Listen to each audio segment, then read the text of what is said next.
Tom Kendall in the Jaguar will lead them down to the green flag here in just a moment. Boris Said will start from the second position.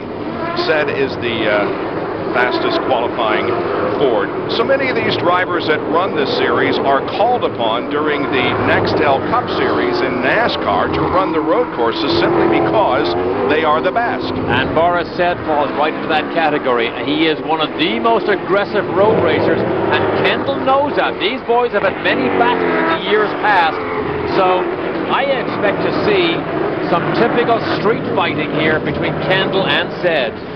Pace car has turned off the racetrack, and we are about to go racing. On your right is Kendall. On the left is Boris Said. As they come slowly down toward the start line, looking for the green flag, they get it, and here we go in round number 1 of the 2004 Motorock Trans Am Series. And Tommy Kendall got a nice run. You see the two Jags, Gentilozzi and Kendall, walks out. Gentilozzi coming down the inside. Wow, side-by-side teammates. And Gentilozzi takes the lead, and Kendall is back to third, and a track blocker up in the turn. That is a traffic jam. That is a red flag situation. If they don't get those cars out of there. Mike Davis is in it, the ASC car, or the ACS car, that is Boris Said's team owner, teammate. Look at this. 0-1 is Ross Murray. There's a lot of bent-up equipment and a lot of fiberglass laying on the racetrack. Yeah, that's the problem, being that far back. Joey Scarello, I believe it. Oh, the Viper was in it. Sad to see that amount of damage. Look at Tommy Dreese.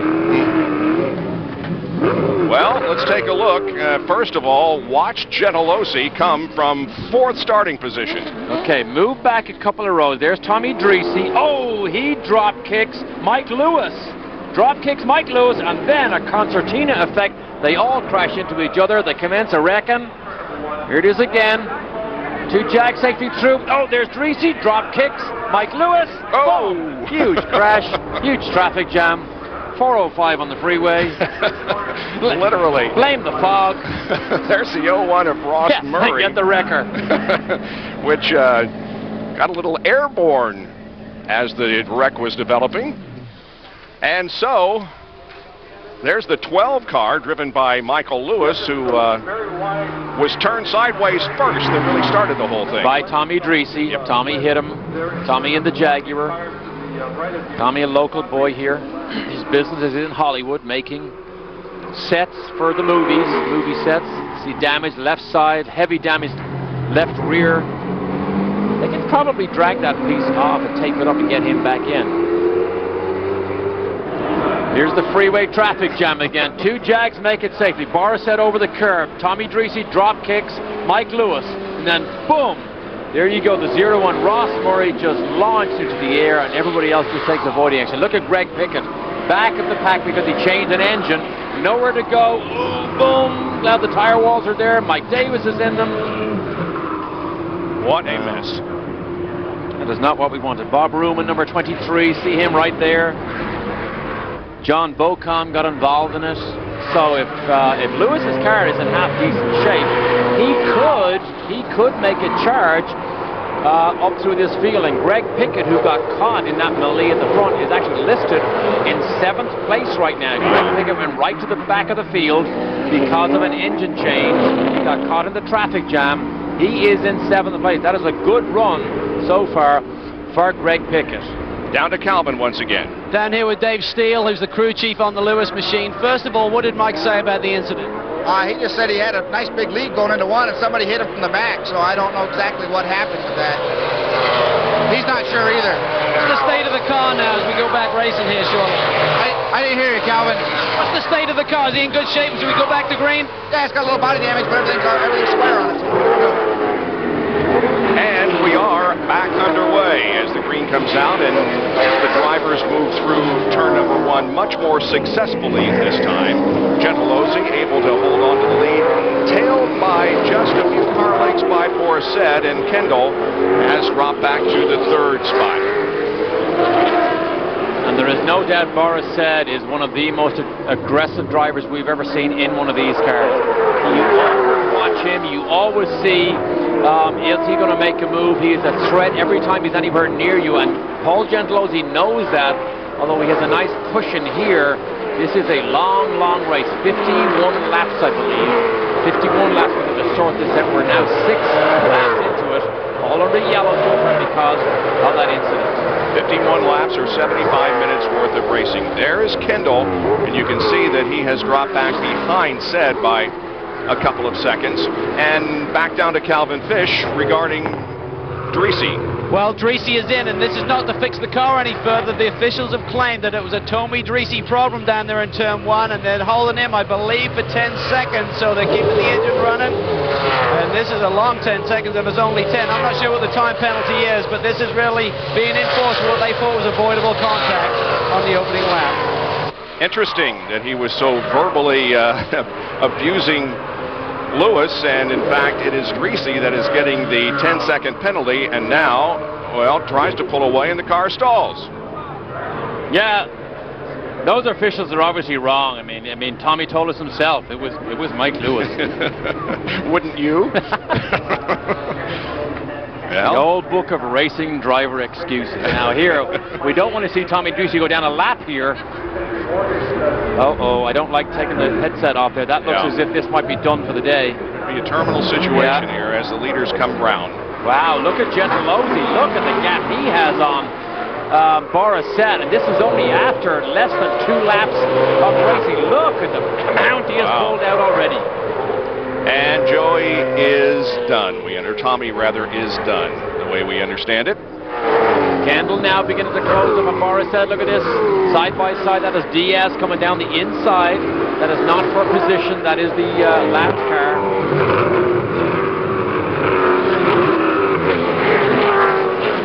While we were following that story down in the pits with Dreesy, something obviously happened that caused the separation between Gentilozzi and Said, because it was car lengths, and now it's back to 3 seconds, 3.5 seconds. See there, Campbell, Diaz, Greg Pickett is now in 5th place, Randy Rule in 6th, Davis, Lagarde, Bocom, and Michael Lewis. Michael Lewis now is in the top 10. And Calvin, what's the story regarding Dreesy? Well, we thought maybe something was broken on the car. He went to take off after that penalty where he waited, and I thought maybe it broke a half shaft or something. The car wouldn't move, but I think he may have just been in the wrong gear and it wouldn't pull away in a higher gear, and the team has said he's just wound up. He's like on fire in there, and we just need to calm him down. He popped the belts. Now they're doing him back up again and hope to get him back to racing. Meanwhile, Gentilozzi still pulls away. This has to be a concern for Boris Said. Boris Said just does not let people run away like that if he has the speed to catch him.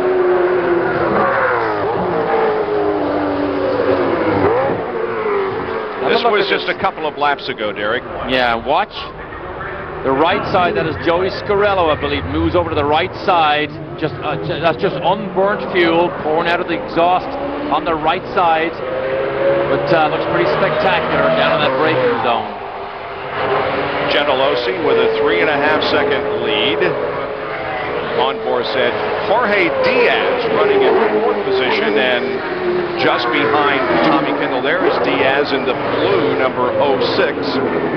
Oh, and he is... Or make it the blue number 8, I should say. Yeah, he's about to give Tommy Kendall all the attention he needs. And look at Greg Pickett. Greg Pickett now close up on both of these guys. Diaz, only 27 years of age, earned the Rookie of the Year title last year after coming out of a season-long battle with Bobby Sack. He had the podium finishes twice last year at Lime Rock and Cleveland in his rookie year, and earned 9 top 10s and 4 top 5s in 11 starts. Talking about the 4th place competitor, Jorge Diaz Jr. Yikes. Whoops. Who just crashed. Diaz just crashed. Huh. Wow. That's in kit for him also. He's from San Juan, Puerto Rico. That's not Diaz. You're right. It's the 72 car of Ed Lausch. Okay. Whatever it is, he needs to move out of the way. And he is. You know what? Can he get across the pit lane? Can he pull to the right? Yep. Ooh, there you go. Yeah, that is heavy, heavy damage. I doubt they can fix that car. They're just way too much. Suspension damage. Left front suspension. That's the reason why the car is so badly damaged. Lausch also from Puerto Rico. Watch what happens here now. As he gets a bit faster, air goes underneath the bonnet. Boom, it's gone also. It's only made of... are they carbon fiber on these cars now? Yeah. Surveying the damage to the front end of that car, but it appears as if it will not be able to get back in competition. And we didn't see where Mike Lewis hit him to put him off the racetrack.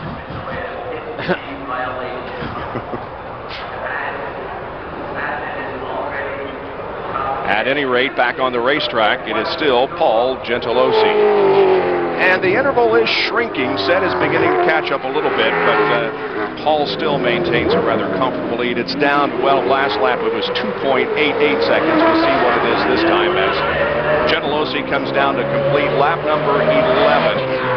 There is Boris, there's Tommy Kendall, so Diaz is still right behind him. 2.6 seconds was the interval that time. Now, last year, those of you who may remember, Scott Pruitt was in the Rocketsports Jaguar. And the tires, he leaned so hard on the tires that in the last 5 to 8 laps, he just about could hang on. So when you push these cars hard, they do use up those tires. I can't imagine Gentilozzi doing that because he is so experienced. He understands the mechanical synergy you have to have, but he is just flying here. Now, Tommy Kendall, incidentally, did a 24.2 on the last lap. That is about 0.8 of a second slower than Boris Said. So Kendall does not have the speed yet, but Greg Pickett does. And he is all over the back of Diaz. Fastest lap of the race so far has been turned by Said at a 123.45. Here's Calvin. Down here with Chris Willies, who's the crew chief on Boris's car. He's just turned the fastest lap of the race, but he's allowed Paul to really gap him quite a bit. You just banking on another yellow and managing tires early? Yeah, I mean, that was a plan at the beginning, was just to be conservative at first, but I think Boris might have made a mistake. The cameras broke away from the action for a little bit, so I didn't really see what happened. One lap is where Gentilozzi got the gap, and Boris kind of closing it in a little bit, but we're just still kind of in conservative mode right now.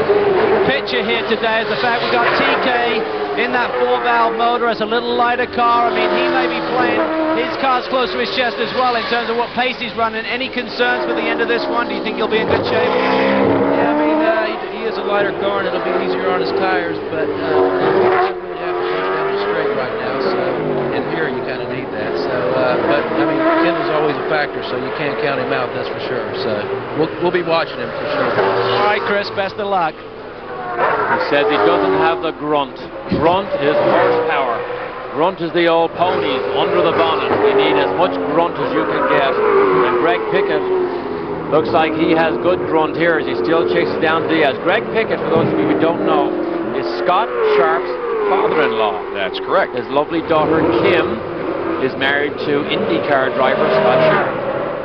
So Rocketsports has 3 of the top 4 right now. Is that correct? Gentilozzi, Kendall, and Pickett?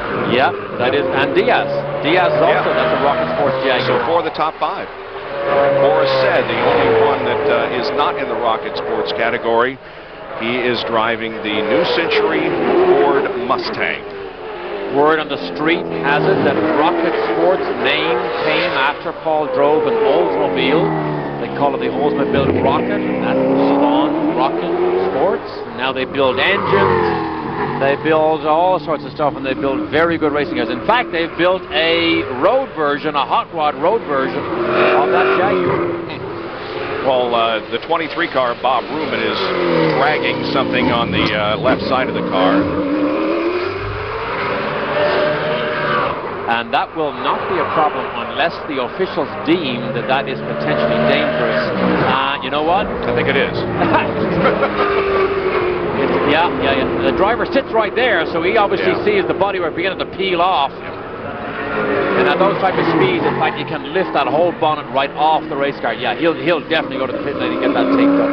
The old racer's tape is being used by the rolls today, taping these things back together. As is the norm in Trans Am racing. But, you know, it's really fun to come to a Trans Am race because you can always expect that kind of thing. I mean, these guys are willing to mix it up and to fight each other for position, and that only leads to more excitement for the race fan. And one of the drivers we saw here yesterday from days past was Pirelli Jones. Of course, he made a name for himself in Trans Am, as did, of course, Robbie Gordon, our pit reporter, Becky Gordon's brother, Sam Posey. Roger Penske ran a team in Trans Am. Right. And, of course, the biggest name in Trans Am, certainly in the early days, was, of course, Mark Donoghue. It just has maintained that mystique, that road racing mystique, that Trans Am is a place you want to watch and race in and look at the television shows. You ever driven one of these cars in competition? I have never driven one of these, period. They were always too slow for me. Gentilozzi has things in hand. Tom Kendall, we're just a little bit disappointed with. He fell back to third at the very beginning of the race in turn 3. He's running in third spot and continues to run there, as you can see on your scoreboard up at the top of the screen, by about 6.1 seconds.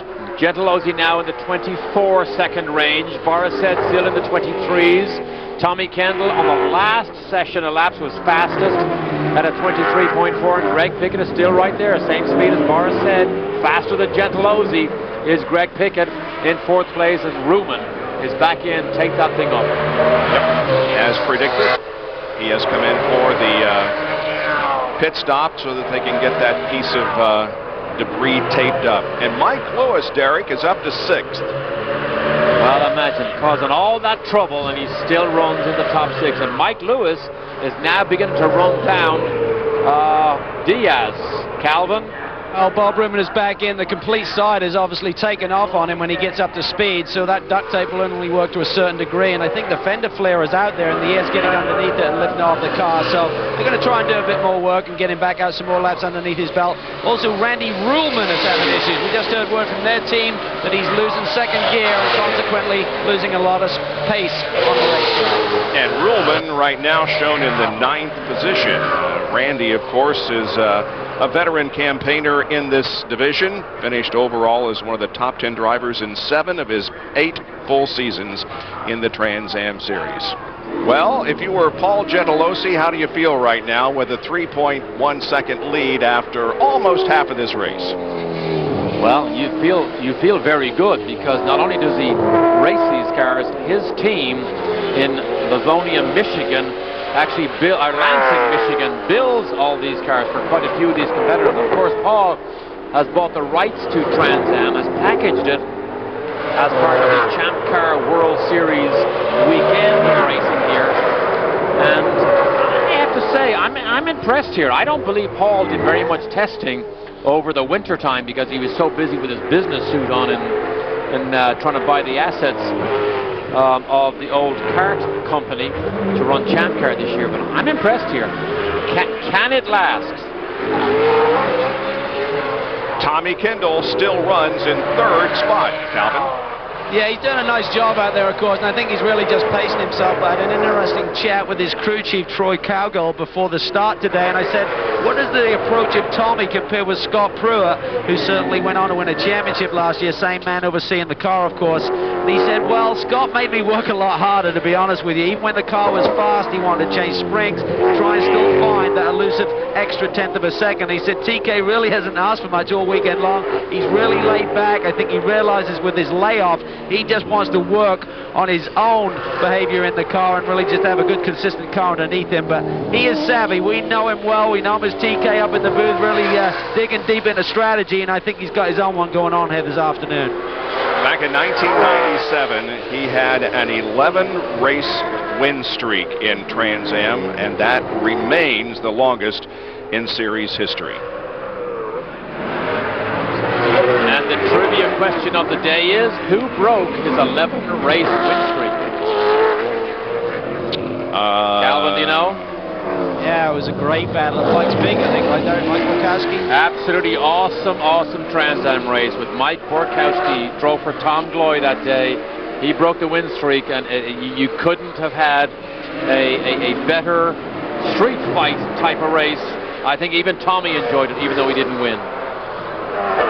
Davis, Ruhlman, and Lagarde here are battling 8th, 9th, and 10th.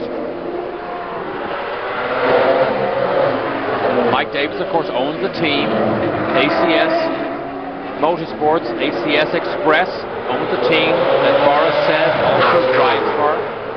Mike, of course, in the computer business at Silicon Valley. Has run these Mustangs now for at least 3 or 4 years that I remember. Well, he made his Trans Am debut here at Long Beach in 1999. He's 52 years old and lives right down the road in Huntington Beach.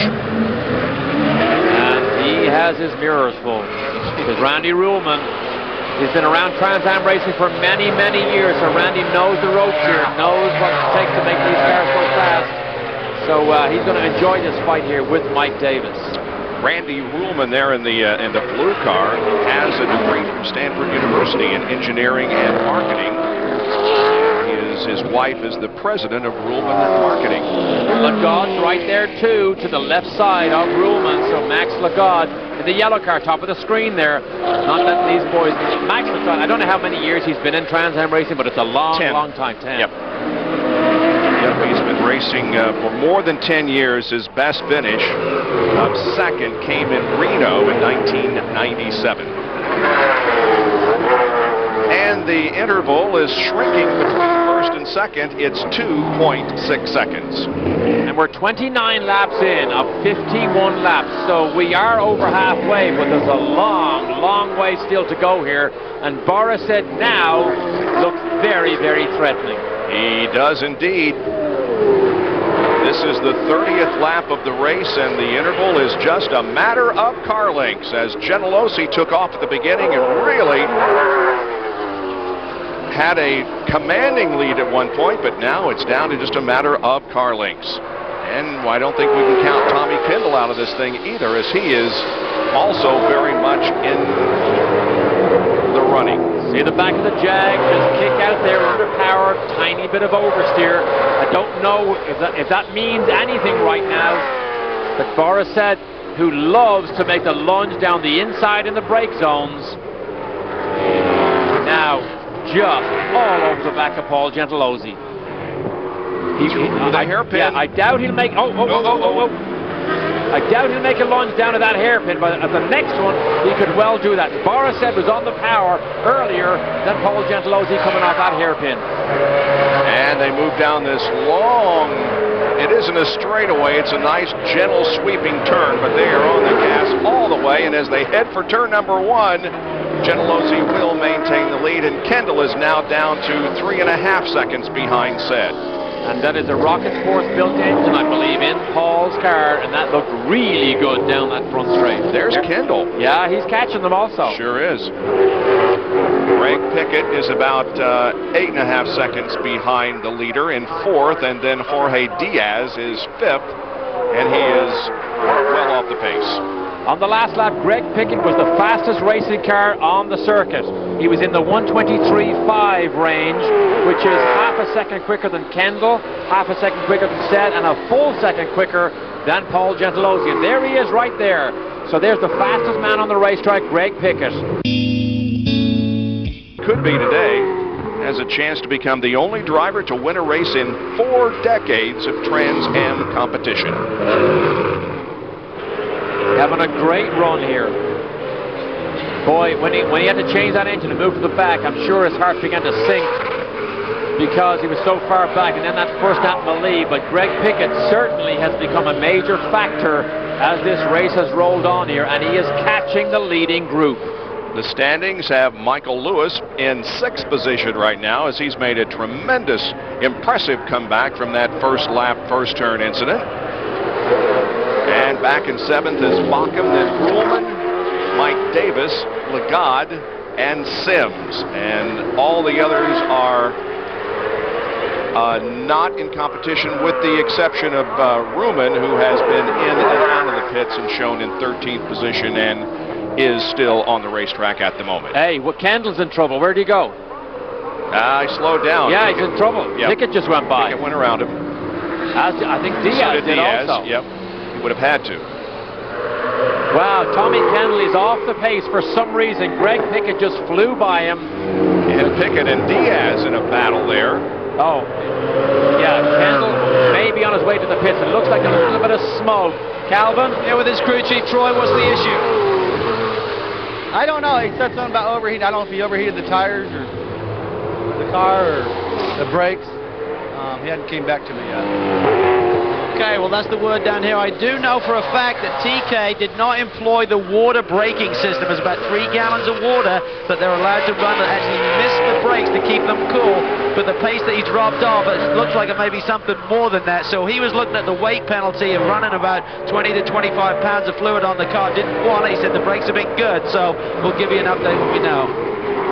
Well, they're not as good as Greg Pickett's. We can see that. So Kendall has got a bit of a handicap here. We actually thought Kendall might have an advantage as the race wore on, because we told you earlier that he was in the 275 cubic inch 4-valve engine, and because that engine is a little bit smaller, they allow that car to run 100 pounds lighter than Gentilozzi's or Boris Said's.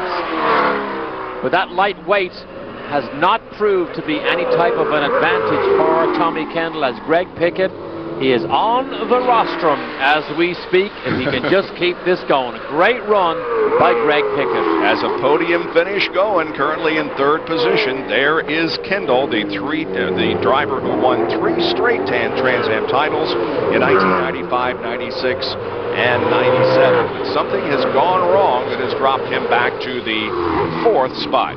This was the site of his very first ever Trans Am race. His dad bought an old Trans Am car. I think that was in 1987. But in all those years, Tommy has never won here on basically his home turf. He's a Southern California one. Meanwhile, back up front, it is Gentilozzi and Boris Said, still very, very close to each other. It's stretched out just a little bit. It's now 4 or 5 car lengths, but still Boris Said is keeping Gentilozzi in his sights. Boris in 2002 was the champion, drove a Panos for this team. They went back to the Ford Mustang. Let's go down to Becky Gordon, who has a report on Bob Ruman. I'm down here in Bob's pit, and they're making more repairs. Apparently the hood won't stay down, so they're going to try to fix it and get him back out there again. It's an unfortunate day for him. Yeah, he's trying to persevere at least, and trying to get out there and complete as many laps as possible, but has not been a good day for Bob. That's Davis and Lagarde running for the 8th position at the moment. Mike Davis in car number 10, and Lagarde right behind him in the 83. This is a good fight here, because Max Lagarde has drawn himself up on the back of Mike Davis. Boy, when you come out of that hairpin, it is such an advantage to be ahead, because they're virtually stopped at the slowest part of the racetrack. And as soon as you put your foot down, even a millisecond more or faster than the car behind, you just draw out 2 or 3 car lengths, and it's almost impossible to make that up in the brake zone at the end of these long straights. And that long straight of the front Shoreline Drive, that is the original part of the racetrack of Long Beach that Formula 5000 and Formula 1 cars raced on back in the late 70s and early 80s. Yep. Ooh, Max down the inside having a poke. Trying to get to the inside. Lagarde switched from a Chevrolet Camaro body to a Corvette shell this year, and is giving Davis all he can handle. Again, this is the battle for 8th position. Believe it or not, Davis and Lagarde are running in the 27-second range, which is faster than Tommy Kendall is running on that last lap. Kendall is in deep trouble, we presume it is, with those brakes, but Tommy is now 3 seconds off the pace of the leaders. They're trying to nurse this thing home, but he's got a long, long way to go still. But Tommy's going to try and chase him on the championship. he has to get points in this opening event here at Long Beach. Fastest last lap was Boris Said, 1:20. But now, as they complete yet another lap, he is considerably slower than that. All right, let's find out more on the Kendall situation. Calvin? Well, the overheating, Bob, seems like it's coming from the engine bay, so they're making a decision here. I think they're going to bring him in. They've got a pressurized container. They're hoping that maybe they can replenish the coolant system. But if he's done some damage and overheated it, maybe that engine is not going to have the horsepower it had before, which, as we've spoken about, was not enough in the first place, it seemed. Yep. And Gentilozzi begins to lap slower cars. That was Lagarde that he just put a lap on. Mike Davis is next up. See Mike Davis in the same color Ford Mustang as Boris Said right behind. So Mike Davis will probably be a gentleman and let the ball go by nice and easy. Sees him coming. There's Boris Said right behind. Long left-hander. Most difficult cornering. You have to balance the car on the horsepower and get it on the brakes as the car still drifts. Coming up to complete the 36th lap of the race, 51 make up this first round of the 2004 Motorock Trans Am Series. And Gentilozzi will get around Davis. I don't know what happened to Max Lagarde, but he dropped back about 3 or 4 seconds in just that one lap alone. I don't know whether he moved over to let Gentilozzi by. Probably moved over to let the leaders by, and look how much he lost. In terms of ambient air temperature, it is not that warm here in Southern California. In fact, yesterday was a downright cold day. It is cool today, but nevertheless, some of these cars are overheating. So now Boris Said has got by his team owner, Mike Davis. He is now back in that straight fight with Gentilozzi. And if Paul Gentilozzi makes a tiny mistake here or opens the door, Boris Said is right there. This is close here at the front. He really closes in now. Has Boris just been allowing him to set the pace here until maybe the last 10 laps or so? Yeah, we now have 14 laps left, which is still a long way on these street circuits. We've seen many times Boris Said come on really strong in the last 5 or 6 laps.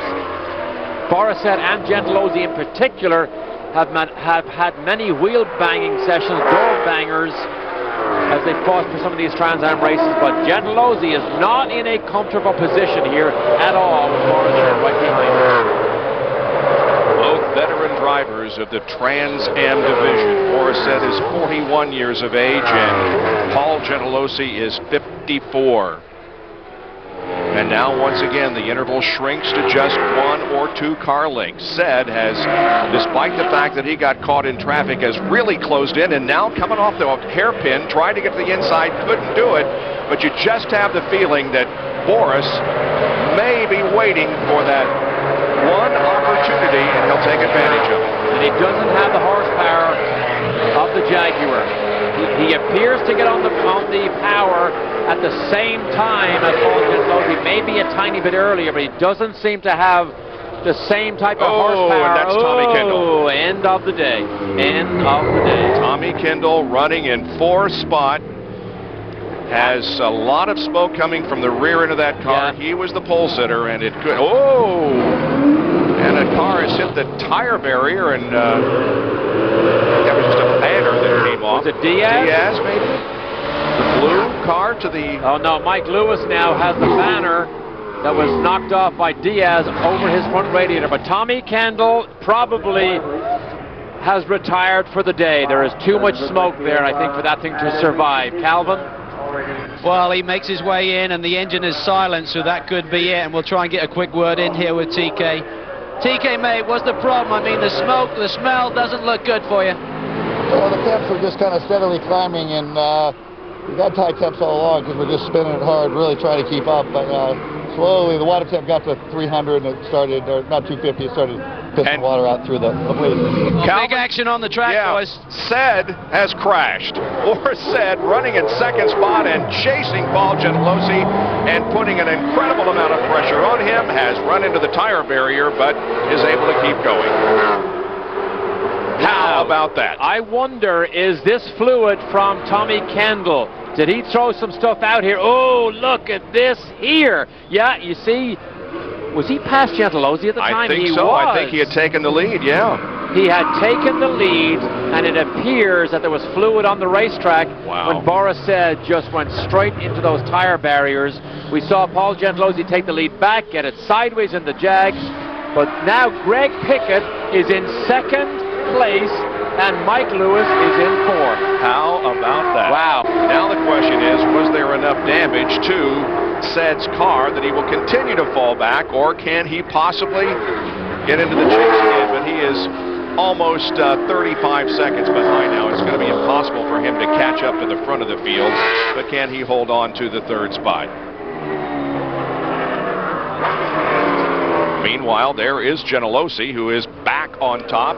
And that's the corner where the accident, that's where it happened. Now watch what happens here. Boris Said's in the lead. He turns in. Car begins to slide. He knows he's not going to make it. He hits the barrier. Watch Gentilozzi in the Jag. Watch him get sideways here. Low sideways. It'll kick. There was fluid on the racetrack, and that cost Boris Said the lead. Calvin? And it is a full course caution, Calvin. It is indeed, and we're down there with Chris Willies, and Chris, it just looked like he was unfortunate they had the lead, the first guy to come up on that fluid. Yeah, I mean, Kendall blew up. I mean, everybody in the world could see that he's blowing up. I don't know why they didn't see the oil on the track. I mean, there's a yellow should have been thrown. We don't know why. One of the neat things about it, in so many forms of auto racing, the so-called, and I hate this term, but so-called young lions are the ones that you always watch. Who are we watching today?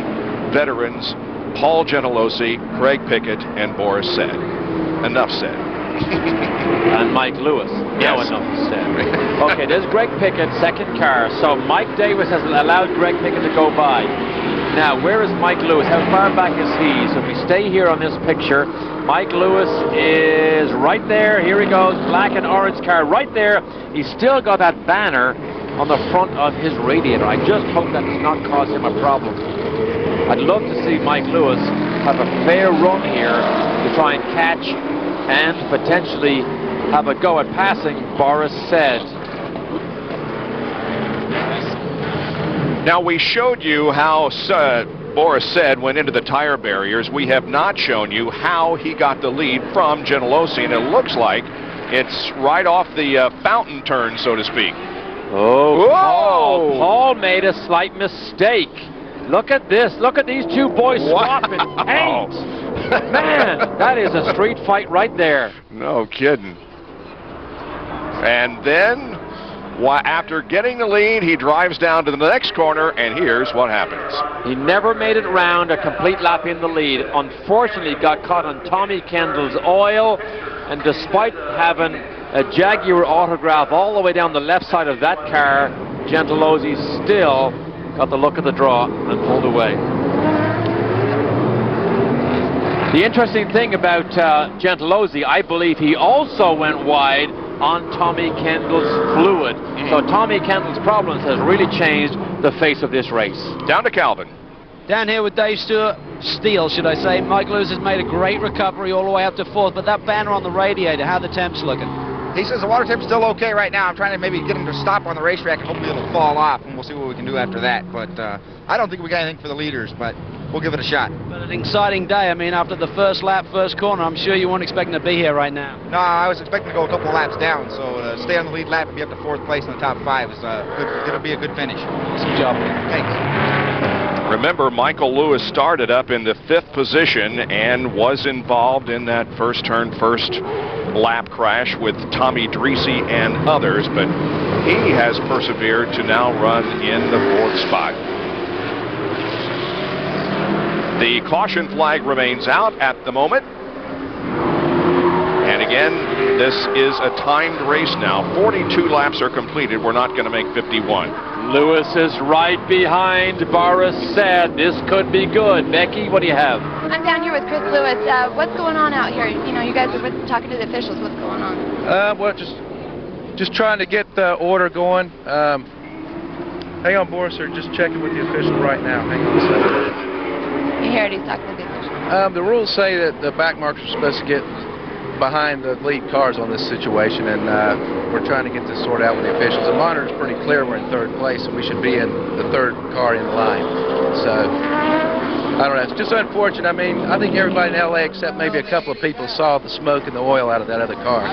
So it's unfortunate that those people didn't see it. So. All right. Well, there you have it, Bob. All right. Chris Lewis is an engineer. He's an ex-race car driver himself. Now he obviously looks after Boris Said's car. What they want to do is they want the top 3 cars, Gentilozzi, Pickett, Said, and Mike Lewis, to be all the first 4 cars in a line to give them a straight sprint run to the checkered flag. Yep. Calvin? Well, down here with TK, and TK saw we had to break away earlier. There's action on the track with Boris, but I know you're disappointed. Talk us through the race. Turn 1, it looked like you actually got a good jump at the start, even though you got that 4-valve, and you just sort of like hung out there wide.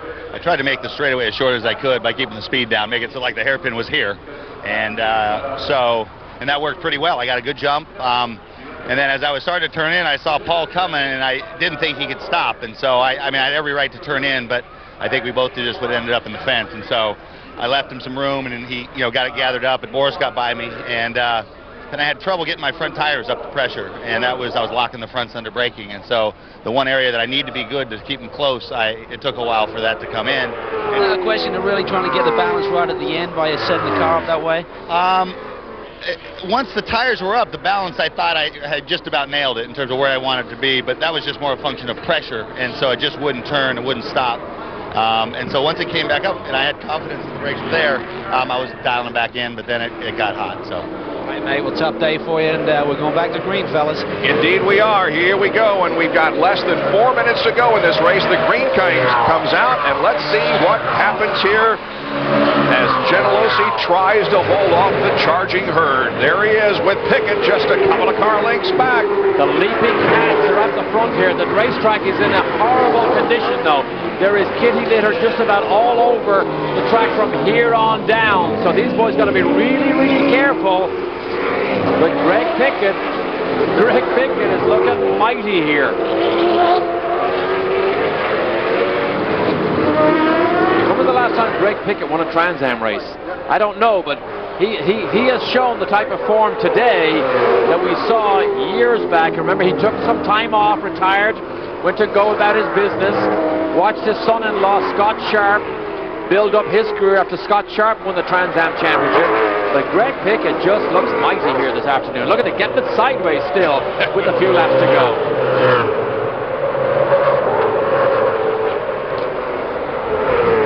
Brake zone, they still have to stand really hard on the brakes. They're cast iron brakes. Look at the dust and dirt there from the kitty litter, drying up that oil and fluid from Kendall. Again, the double apex left-hander. People still in the stands here watching this race unfold. There's Boris Said. White flag, Derek. This is it. This is it. Will Gentilozzi be able to hold off Pickett? I'm just surprised Boris Said could still go as well as he is, having hit those tires so much. Obviously, he just crumpled up the bodywork. Did not affect the radiator or the front end, the front clip on that car at all. He's holding on to third position and has about a 4-second advantage over the fourth place guy, so it would appear as if Boris can soldier home in third spot, but the question is, will Gentilozzi be able to hold off Greg Pickett here on the last lap? Once again, they go through that kitty litter where there's a lot of oil on the racetrack. Pickett hooked to the inside, couldn't make the move, and now they'll have to go through this long left-hander. Wow, he's going to take a chance. Here he goes. Oh, Paul locks him. Cut him off. Locks him down the inside. Greg Pickett wants to win. He wants to win here at Long Beach. Look at this. Remember the blocking rule, Double D. Forget the block rules. Only 2 corners to go. Here he is. He's to the inside. Can't do it. He cannot do it. Gentilozzi continues to hang on to the lead. What a great run by Greg Pickett. I don't think he's going to be able to do it. There's the hairpin. Now it's just this long run to the checkered flag. And Paul Gentilozzi is going to be able to do it. Gentilozzi wins it. Wow. By 0.3 of a second over the veteran Greg Pickett. What a run for Greg Pickett. Opening round of the championship. Jaguars first and second.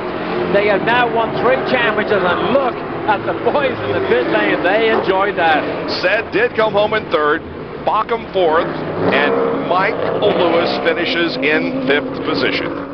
Wow, so Mike obviously backed off a little bit. That thing probably began to overheat with that advertising banner stuck in the front radiator, but that was a great run by Greg Pickett to come from the back of the grid to almost win here at Long Beach. Wow. It's his 25th career victory in Trans Am competition.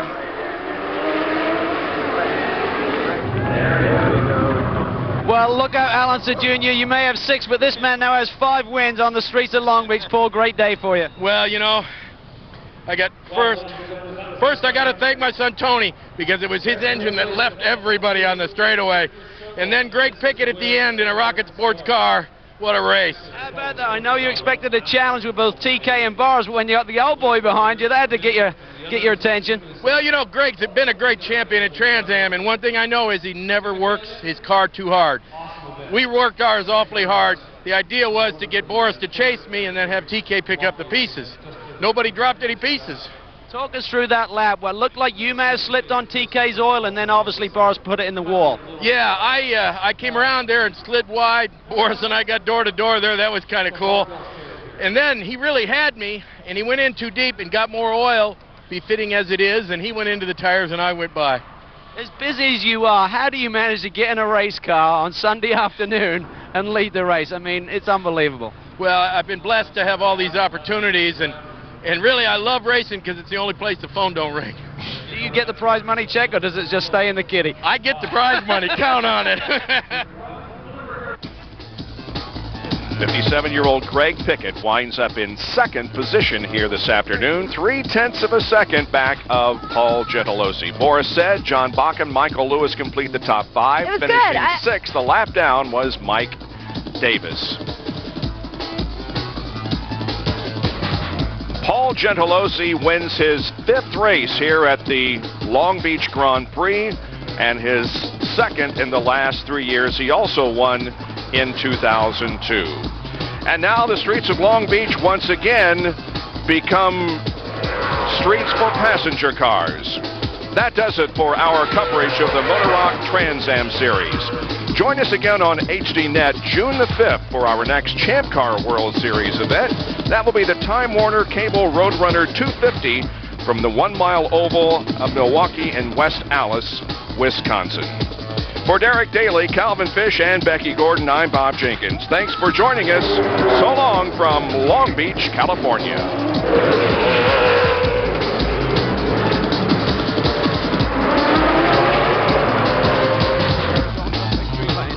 Apologies once more to Miss